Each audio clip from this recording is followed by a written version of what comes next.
জুমা মসজিদে যিনি ইমামতি করেন, প্রত্যেকটা মসজিদে ইমাম সাহেব কোটিপতি লাখপতি হয় না, ইমামরা হয় সবচাইতে বেশি গরিব দুস্থ অসহায়।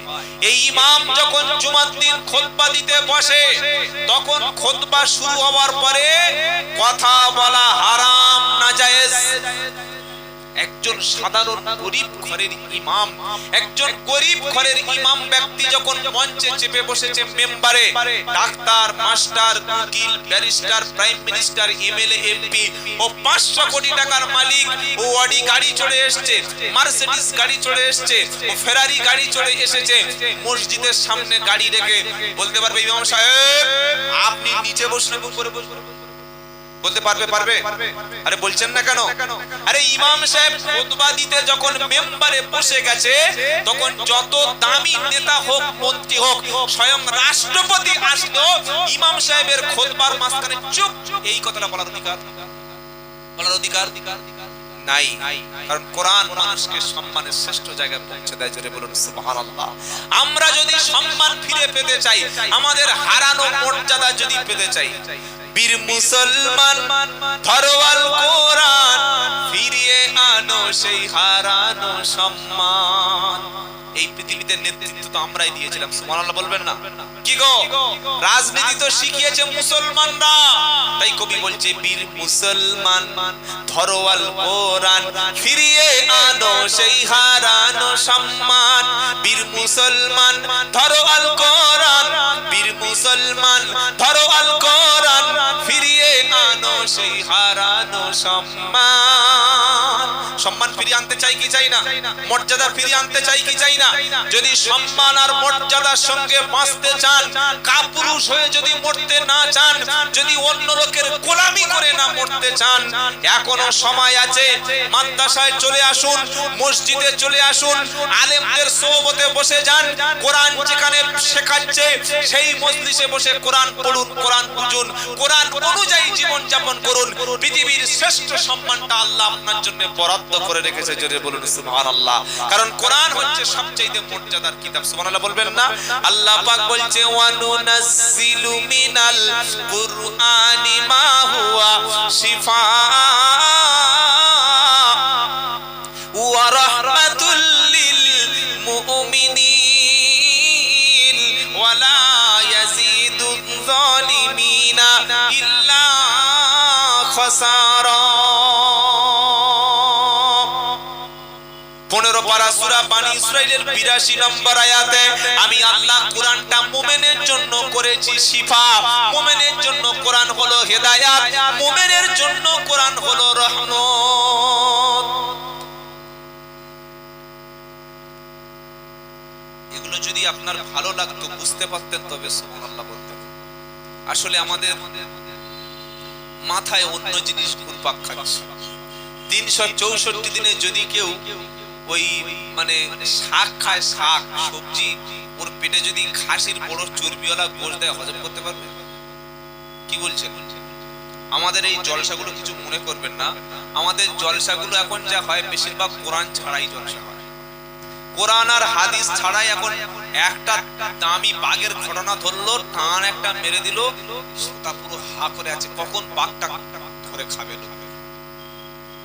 শ্রোতা শুনে যে 2 ঘন্টা কখন পেশাব লেগে যাই, তাড়াতাড়ি যাস না, আগে ভাগে শেষ হয়ে একটা জিনিস মাথায় নিতে পারে না। মনে রাখবেন, কোরআনের আলোচনার চাইতে শ্রেষ্ঠ আলোচনা পৃথিবীতে একটাও নাই। আমি আব্দুল্লাহ জুবায়ের বলছি, আজকের 2025 সালের জানুয়ারি মাস, তাই তো? আজকের ফেব্রুয়ারি মাস, ফেব্রুয়ারি 5 তারিখ। আমার কথাটা শুনে আপনার মসজিদের ইমাম সাহেবের কাছে বসে আপনি কাল থেকে কোরআন পড়া শুরু করুন। 1 বছর চেষ্টা করুন, কোরআন শিখুন, কোরআন আরবিতে তেলাওয়াত করুন। আর আরবিতে তেলাওয়াত করার সাথে সাথে আপনাদের দুটো হাত ধরে করজোড় করব, করজোড় করে বলে যেতে চাই, প্রত্যেকের বাড়িতে একটা করে কোরআনুল কারীমের বাংলা অনুবাদ রাখবেন। কি বললাম শুনতে পেয়েছেন? শুনতে পেয়েছেন কি বললাম?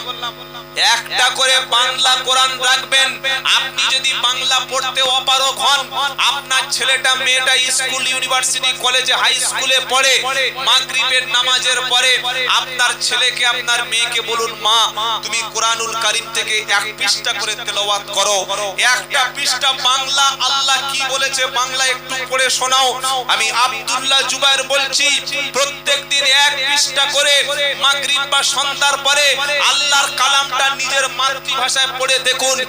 এক বছর কন্টিনিউয়াস যদি আপনি শোনেন, ইনশাআল্লাহ আপনার জীবন, আপনার ভাগ্য, আপনার চরিত্র, আপনার স্বভাব, আপনার আখলাক একজন ঈমানওয়ালা, একজন সাহাবাওয়ালা জিন্দেগি তৈরি হয়ে যাবে। যেটা বলুন সুবহানাল্লাহ। এই এক সপ্তাহ আগে বাংলাদেশের একজন প্রাক্তন মন্ত্রী, হিন্দু, তিনি মুসলমান হয়ে গেছে।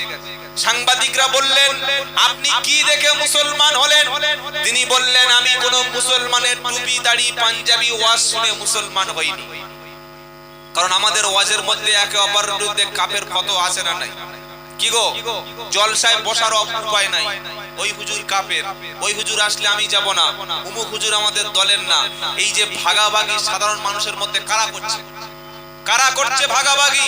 সাধারণ মুসলিম মহল্লার মধ্যে এক রাজনীতির কারবারিরা ভাগাভাগি করে, আর 2 নম্বর স্বার্থপর হুজুরগুলো জলসায় এসে ভাগাভাগি করে। করে কি করে না? সাধারণ মানুষের মধ্যে বিষ ঢুকে দিচ্ছে, অমুক হুজুরের বক্তব্য শোনা যাবে না, অমুক বক্তা আসলে আমরা যাব না, অমুক বক্তাকে মঞ্চে চাপাবি না। আমরা এই কথাগুলো কেন বলছি না? যে আল্লাহর উপরে বিশ্বাস করে, রাসূল কারীমের উপরে বিশ্বাস করে, কোরআন মেনে চলে, কাবা শরীফের দিকে ফিরে নামাজ পড়ে, সে আমার মুসলমান ভাই, সে আমার কলেমার ভাই। আল্লাহর নবী বলেছেন, শোনো, লা ইলাহা ইল্লাল্লাহ যে ব্যক্তি বলেছে, বিশ্বের যে প্রান্তে থাকুক না কেন সে তোমার ভাই। জোরে বলুন সুবহানাল্লাহ। এই যে কয়দিন আগে 1 বছর 1.5 বছর ফিলিস্তিনে আমার মুসলমান ভাইদেরকে হত্যা করা হলো, ফিলিস্তিনের মুসলমানরা তাবলীগ জামাতের লোক না ফুরফুরা সিলসিলার লোক, নাকি দেওবন্দি, নাকি বেরেলি, নাকি আহলে হাদিস, নাকি জামাত ইসলামী, নাকি বসিরহাট হুজুরের ভক্ত, নাকি ওটা আজান গাছির ভক্ত, নাকি ওটা তালতলার ভক্ত, নাকি গোরাচাঁদ পীর সাহেবের ভক্ত, ও সব কোনো পরিচয় আমাদের কাছে ছিল না। আমরা যখন দেখেছি তারা লা ইলাহা ইল্লাল্লাহ বলেছে, তাই তাদের জন্য আমরা প্রতিবাদ করেছি, চোখের জল ফেলেছি। ঠিক কিনা বলেন? ঠিক কিনা বলেন? তাদের জন্য চোখের জল ফেললাম, পানি ফেললাম, আর আমরা আমাদের পশ্চিম বাংলার মধ্যে মুসলমান ভেদাভেদ করলাম। এই তুই ফুরফুরা সিলসিলা, তুই বেদাতি, তুই জাহান্নামে যাবি, তুমি তাবলীগ জামাত, তুমি মসজিদে উঠবে না, তুমি আহলে হাদিস, তুমি মসজিদ থেকে আউট, তুমি বেরেলি মানো, তুমি বেদাতি, তুমি জাহান্নামে যাবে। এই রকম গীবত গিল্লাগুলো জলসার মাঝখানে হচ্ছে কি হয় না? হচ্ছে কি হয় না? এটা শুনে দেখবেন 100-র মধ্যে 99টা হুজুরদের জলসায় শুধু কার গীবত, কার সমালোচনা, পড়াশোনা নাই, কোরআনের আয়াত নাই, হাদিস নাই, নবীর জীবনী নাই, শুধু ভেদাভেদ করে। একটা মসজিদ ছিল, তার পাশে গিয়ে দেখি আরেকটা মসজিদ। ভাই এই মসজিদটা কেন? বলছে এটা ফুরফুরা সিলসিলা, এটা তাবলীগ জামাতের মসজিদ। না তাহলে মুসলমানের মসজিদ কোনটা? মুসলমানের মসজিদটা কোনটা? মুর্শিদাবাদ বেলডায় গিয়ে দেখলাম আহলে হাদিস নামে মসজিদ, বারাইপুরে গিয়ে দেখবেন খোদার বাজার ওখানে লেখা আছে যে আহলে হাদিস নামে মসজিদ। তাহলে মসজিদ আহলে হাদিস হয়ে গেল, মসজিদ হানাফিদের হয়ে গেল, মসজিদ তাবলীগ জামাতের হয়ে গেল, মসজিদ ফুরফুরা সিলসিলা হয়ে গেল। একটা লোক যদি সে কলেমা পড়ে মুসলমান হয়, সে কোন মসজিদে এখন নামাজ পড়ে বলুন আপনারা? এই ভেদাভেদ গুলো করতে দেবেন না। আপনাদের মধ্যে সামান্য ঈমান যাদের আছে, যদি কোনো বক্তা জলসায় ভেদাভেদ মূলক কথা বলে, মুসলমানদেরকে বিভিন্ন দলে ভাগ করে, সঙ্গে সঙ্গে উঠে প্রতিবাদ করে দেবেন। হুজুর আপনি নামুন, আপনি স্টেজ থেকে নামুন, আমরা ভাই ভাই মিলে মিশে বাস করি। আমাদের এখানে আইএসএম থাকতে পারে, সিপিএম থাকতে পারে, তৃণমূল থাকতে পারে, কংগ্রেস থাকতে পারে, ফুরফুরা তাবলীগ আজানগাছি বেরেলি আহলে হাদিস থাকতে পারে। আপনি কোরআন থেকে কথা বলুন, হাদিস থেকে কথা বলুন, নামাজ পড়ার কথা বলুন, সুদের বিরুদ্ধে কথা বলুন, পর্দার কথা বলুন, কোরআনের কি ফজিলত সেই সব কথা বলুন। আজে বাজে কথা, কিচ্ছু পড়াশোনা কিচ্ছু নাই, ঘন্টা দুই বাবারা মারে করে একটু টান পান দিয়ে যখন দেখছে আর লোক খাচ্ছে না, এবার গীবত করা শুরু করে। করে কি করে না? করে কি করে না? আর আমরা সাধারণ মানুষ এইগুলো খুব পছন্দ করি, কিলাকিলি ঝগড়া পছন্দ করি। মনে রাখবেন, কোরআন আল্লাহ পাক পাঠিয়ে দিয়েছে বিশ্বে সমস্ত ঈমানদারদের ঐক্য করার জন্য। জোরে বলুন সুবহানাল্লাহ। ওয়া আতাসিমু বিহাবলিল্লাহি জামিআন ওয়া লা তাফাররাকু ওয়াদকুরু নিমাতাল্লাহি আলাইকুম ইদ কুনতুম আদাআন ফাআল্লাফা فأصبحتم بنعمته إخوانا وكنتم على شفا حفرة من النار فأنقذكم منها চতুর্থ পারা দ্বিতীয় পৃষ্ঠা সূরা আল ইমরানের 103 নম্বর আয়াতে আল্লাহ পাক বলছেন ওয়া আতাসিমু বিহাবলিল্লাহি জামিয়া তোমরা সবাই মিলে আমার কোরআনটা মজবুত করে ধরো তাবলীগ পুরপুরা আজান গাছি কাতিয়া চিশতিয়া হানাফি দেওবন্দি মালিকি শাফি তালতলা নারকেলতলা ফকিরি এসব সব পরিচয় ভুলে যাও একই কোরআনটা সবাই মিলে ধরে নাও হাতে কোরআন তুলে নাও হাতে কোরআন তুলে পড়তে শুরু করো সবাই এক হয়ে যাও ওয়ালা তাফাররাকু ভেদাভেদ করো না ঐক্যভাবে থাকা ফরজ আর ভেদাভেদ করা হারাম সকলে স্মরণ করুন ঐক্যভাবে মুসলমানদের থাকা কি জোরে বলেন ঐক্যভাবে থাকা ফরজ আর ভেদাভেদ করা হারাম ভেদাভেদ সাধারণ মানুষেরা করে না করে একদল ভণ্ড বক্তা একদল ভণ্ড হুজুর যদি একটা গ্রামে দুটো মসজিদ করে দিতে পারি একটা গ্রামে দুটো মাদ্রাসা করে দিতে পারি একটা গ্রামে ভেদাভেদ করে দুটো জলসা করে দিতে পারি লাভ আমার আল্লাহ বলছেন আমি আল্লাহ কোরআন নাযিল করেছি সবাই মিলে তোমরা ঐক্য হয়ে যাও ওয়ালা তাফাররাকু ভেদাভেদ করো না ওয়াযকুরু নি'মাতাল্লাহি আলাইকুম হে মুসলমানেরা তোমরা স্মরণ করো কোরআন আসার আগে ছিলে তোমরা সবাই শত্রু মক্কার জমিনে যখন কোরআন ছিল না একটা মানুষ আর একটা মানুষের শত্রু ছিল একটা লোক আরেকটা লোকের রক্ত নিয়ে খেলা করত কোরআন এসে মুসলমানদের মধ্যে ভাই ভাই এক করে দিল মক্কার মুসলমান মদিনার মুসলমান কাশ্মীরের মুসলমান ইংল্যান্ডের মুসলমান হিন্দুস্তানের মুসলমান শ্রীলঙ্কার মুসলমান সবাই যখন হজে যায় তখন একে অপরের সঙ্গে সালাম দিয়ে বুকে বুকে হাতে হাতে মিলে নেয় কারণ কোরআন এসে মানুষকে এক করে দিয়েছে আর আমাদের জলসাগুলোতে গিয়ে বসলে যেন আমাদের পাশে শত্রু বসে আছে এমন বয়ান হচ্ছে এমন বক্তব্য হচ্ছে ছি ছি ছি ছি এই সময় এখনো কিলাকিলি মারামারি করছি কবে জাতির হুঁশ ফিরবে ভাই যে সময় মুসলমানদের ধরে ধরে মারা হচ্ছে টুপি দাড়িকে এই যে কুম্ভ মেলা জানেন না চলছে এখন ইলাহাবাদে প্রয়াগরাজে ওই কুম্ভ মেলায় ৪২,০০০ মসজিদ ভাঙবে বলে সাধুরা শপথ নিয়েছিল কত হাজার আপনারা খবর দেখেন নাই ৪২,০০০ মসজিদ ভাঙবে বলে এক শ্রেণীর উগ্র সাম্প্রদায়িক ব্যক্তি তারা শপথ নিয়েছিল যে আমরা কুম্ভ মেলা থেকে শপথ নিচ্ছি ৪২,০০০ মসজিদ ভাঙব সেটা পত্রিকায় প্রকাশ হয়েছিল চ্যানেলে বিভিন্ন খবরে দেখিয়েছিল কিন্তু যখন দেখতে পেলাম যে কুম্ভ মেলায় মানুষ লক্ষ লক্ষ মানুষ পদপিষ্ট হয়ে পানি পেল না খাবার পেল না অসুস্থ হয়ে চিকিৎসা হলো উত্তর প্রদেশের ওই মুসলমানগুলি তাদের মসজিদ খুলে দিয়ে ২৫ থেকে ৩০,০০০ মানুষদেরকে মসজিদের মধ্যে চিকিৎসা দেওয়া খাবার দেওয়া পানি দেওয়ার ব্যবস্থা করেছে বলুন আলহামদুলিল্লাহ তুমি অদম হলে আমি কি অদম হব তুমি যদি আমার পায়ে কুকুর হিসাবে কামড়ে দাও আমি কি কুকুর হিসাবে তোমার কামড়ে দেব কোনোদিন না ভারতবর্ষে কিছু ভালো মানুষ থাকবে হিন্দুদের মধ্যেও থাকবে মুসলমানদের মধ্যে থাকবে জৈনদের মধ্যে থাকবে যারা ধর্ম যারা জাতি যারা কখনো ভেদাভেদ দেখে না ইসলাম আমাকে এটাই শিখিয়েছে তোমার পাশে যদি একজন ক্ষুধার্ত মানুষ থাকে তুমি পেট পর্যন্ত খেলে তুমি মুসলমান নও তোমার ক্ষুধার্ত মানুষ পাশে বাস করে হিন্দু দেখো না মুসলমান দেখো না জৈন দেখো না শিখ দেখো না আগে দেখো সে মানুষ আগে দেখো সে মানুষ কিনা তাই কুম্ভ মেলায় মুসলমানরা দেখিয়ে দিয়েছে তোমরা ৪২,০০০ মসজিদ ভাঙবে বলে শপথ করেছিলে কিন্তু আমরা মুসলমানরা এতটা ইতর নই এতটা নিচু নই এতটা সাম্প্রদায়িক নই আমরা তোমাদের এই রকম একটা করুণ পরিস্থিতিতে মুসলমানরা মসজিদগুলো খুলে দিয়ে হাজার হাজার হিন্দু ভাইদের পানি থাকার খাওয়ার ব্যবস্থা করে দিয়েছে বলুন আলহামদুলিল্লাহ এটা আপনারা দেখেছেন না দেখেন নাই দেখেছেন না দেখেন নাই? আর একটা খবর বলি, শুনে রাখেন। আমি বারবার আপনাদের এতক্ষণ বলছিলাম ন্যায়ের পক্ষে থাকুন, কোরআনের পক্ষে থাকুন, সম্প্রীতির পক্ষে থাকুন, ভালোবাসার পক্ষে থাকুন, দ্বীনের পক্ষে থাকুন, ইসলামের পক্ষে থাকুন, শান্তির পক্ষে থাকুন। গতকাল একটা ঘটনা ঘটেছে এই সোনার বাংলায়, সম্প্রীতির বাংলায়। একটা ছেলে, তার নাম হচ্ছে রেজাউল ইসলাম। ওই ছেলেটি বাংলাদেশে বিশ্ব ইজতেমা থেকে ফিরছিল। সীমান্তে গেদে লোকাল আছে না, গেদে লোকাল, ওখান থেকে ট্রেন আসে শিয়ালদা।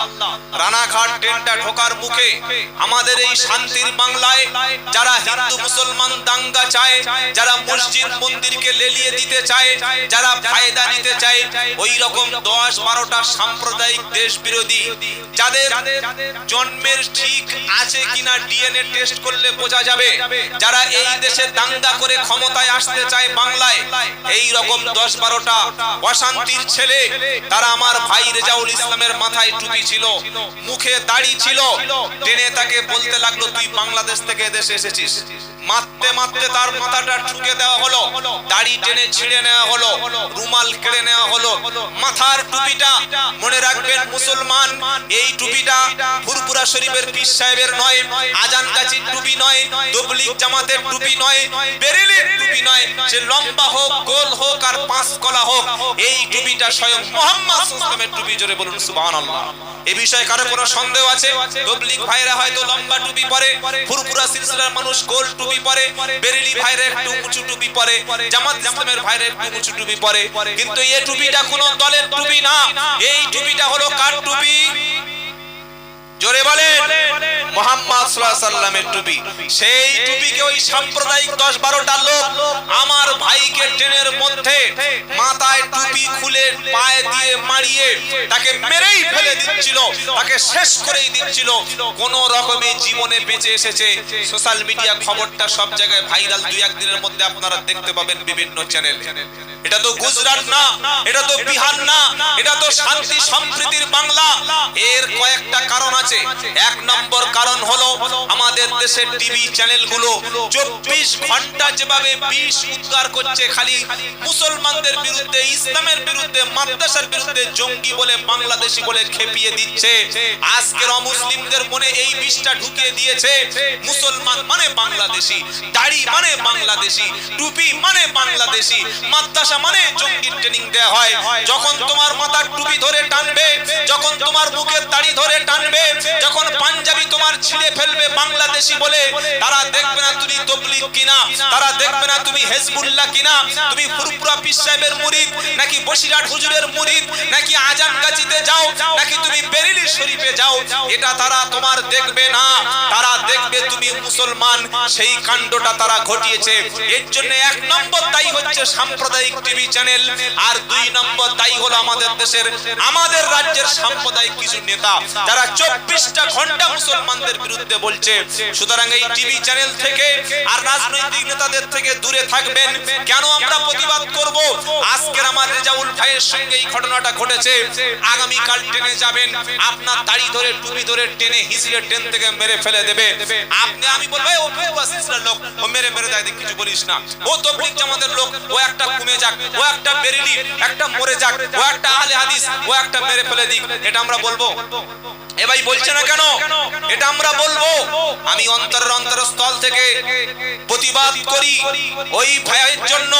সেই সাথে সাথে সকলে জানেন আমাদের একজন মুসলমান নেতা, তিনিও প্রতিবাদ করেছেন, নওশাদ সিদ্দিকী সাহেব, আলহামদুলিল্লাহ বলেন, তিনিও প্রতিবাদ করেছেন। আমি মুখ্যমন্ত্রী মমতা ব্যানার্জির কাছে এবং সমস্ত মন্ত্রীদের কাছে বলবো, আপনারা অবশ্যই সংখ্যালঘুদের জানমালের নিরাপত্তার ব্যবস্থা করুন। পশ্চিম বাংলার জমিনে টেনে বাসে দাড়ি টুপিওয়ালা মুসলমানকে পেটানো হবে, তাকে হত্যা করা হবে, আর আপনারা বড় বড় কথা বলবেন, এটা অন্তত মেনে নেওয়া যাবে না। 10-12 জন হিন্দু ভাই এই কাজ করেছে বলে আমরা পুরো কমিউনিটির মানুষকে কখনো খারাপ বলতে পারি না। কারণ বাংলায় শান্তিপ্রিয় হিন্দু বাস করে, শান্তিপ্রিয় মুসলমান বাস করে। অবিলম্বে এই কাজটা যারা করেছে, গতকাল ট্রেনে রানাঘাটে আমার ভাইকে মেরেছে, মেরেই ফেলে দিচ্ছিল, আমরা 24 ঘন্টার মধ্যেই দোষীদেরকে উপযুক্ত শাস্তির ব্যবস্থা করছি। আপনারা কি একমত? আপনারা কি কি একমত? ইনশাআল্লাহ বলেন। নিয়ত করুন, এই যে সুন্দর মক্তব আছে, সুন্দর মক্তবটা আমার হযরত বলছিলেন যে রমজানের পর থেকে এটা একটা হিফজ খানার ব্যবস্থা করবে। আলহামদুলিল্লাহ বলেন, বলেন আলহামদুলিল্লাহ। হিফজ খানা কি? আমার আপনার কলিজার টুকরা সন্তান ফজরের নামাজ পড়ে মাদ্রাসায় এসে ওযু করে কোরআন নিয়ে বসে বসে আল্লাহর কালাম পড়বে। যখন আউযু বিল্লাহ বিসমিল্লাহ বলে ছোট্ট মাসুম বাচ্চা, মা ঘুম থেকে ডেকে দিয়েছে, বাচ্চা এসে ওযু করে মাদ্রাসায় ঢুকে পড়তে শুরু করেছে ইয়াসিন ওয়াল কুরআনিল হাকীম ইন্নাকা লামিনাল মুরসালিন আলা সিরাতিম মুস্তাকিম তানজিলাল আজিজির রহিম।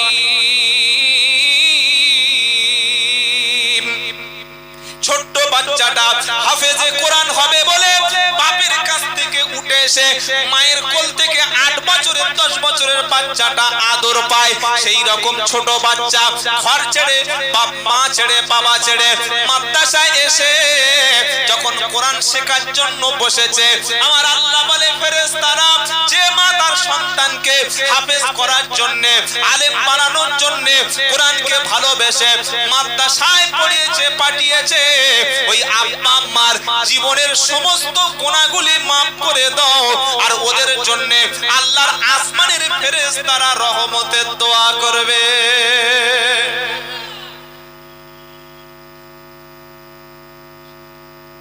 ইনশাআল্লাহ জোরে বলেন, জোরে বলেন ইনশাআল্লাহ। কিয়ামতের মুসিবতের দিন একদল লোকের মাথায় আল্লাহর পক্ষ থেকে নূরের টুপি পাকড়ি পরিয়ে দেওয়া হবে। মান করা আল কুরআনা ওয়া মিলা বিমা ফিহি উলবিসা ওয়ালিদাহু তাজান ইয়াউমাল কিয়ামাহ। আমার নবী সাল্লাল্লাহু আলাইহি সাল্লাম বলেন, কিয়ামতের মুসিবতের দিনে একদল মানুষের মাথায় আল্লাহ তাআলা নূরের টুপি, নূরের পোশাক পরিয়ে দেবে।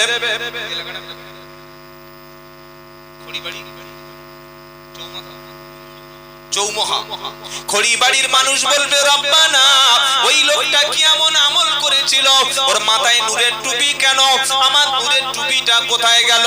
আল্লাহ পাক বলবে, শোনো, ওই ব্যক্তি নিজে কোরআন পড়তো না, নিজে কোরআন জানতো না, কোরআনকে ভালোবেসে, মাদ্রাসাকে ভালোবেসে, বিশ্ব নবীকে ভালোবেসে, আলেমদেরকে ভালোবেসে, আল্লাহ ওয়ালাদেরকে ভালোবেসে সন্তানকে কোরআনওয়ালা বানিয়েছিল। কোরআনকে যারা ভালোবেসে, আমি আল্লাহ আমার পক্ষ থেকে কোরআনওয়ালার বাবা মায়ের মাথায় আরশের সামনে তাদের পাগড়ি দিয়েছি। শুধু তাই নয়, একটা হাফেজ যদি আপনারা তৈরি করতে পারেন, একটা হাফেজ যখন জান্নাতে যাবে, আল্লাহ পাক বলবে, হাফেজ তুমি আমার কাছে কি চাও? হাফেজে কোরআন বলবে, রব্বানা, আমি আপনার কাছে সব চাইতে বড় দয়ার জান্নাত, ওটা তো পেয়ে গেছি, আর আমি কিছু চাই না। আমার আল্লাহ পাক বলবে, হাফেজ তুমি কোরআন পড়তে শুরু করো, জান্নাতের উপরে উঠতে শুরু করো, জান্নাতের উপরে শুধু উঠতে শুরু করো। তুমি উপরের দিকে উঠতে উঠতে উপরের সর্ব জায়গায় যেখানে কোরআন পড়তে পড়তে তুমি থেমে যাবে, ওই জায়গাটা তোমারও জান্নাতে ঘর হয়ে যাবে।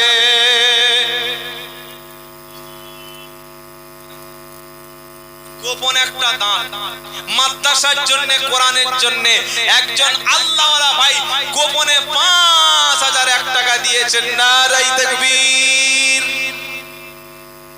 আচ্ছা, আল্লাহু আকবার জোরে বললে আপনাদের কি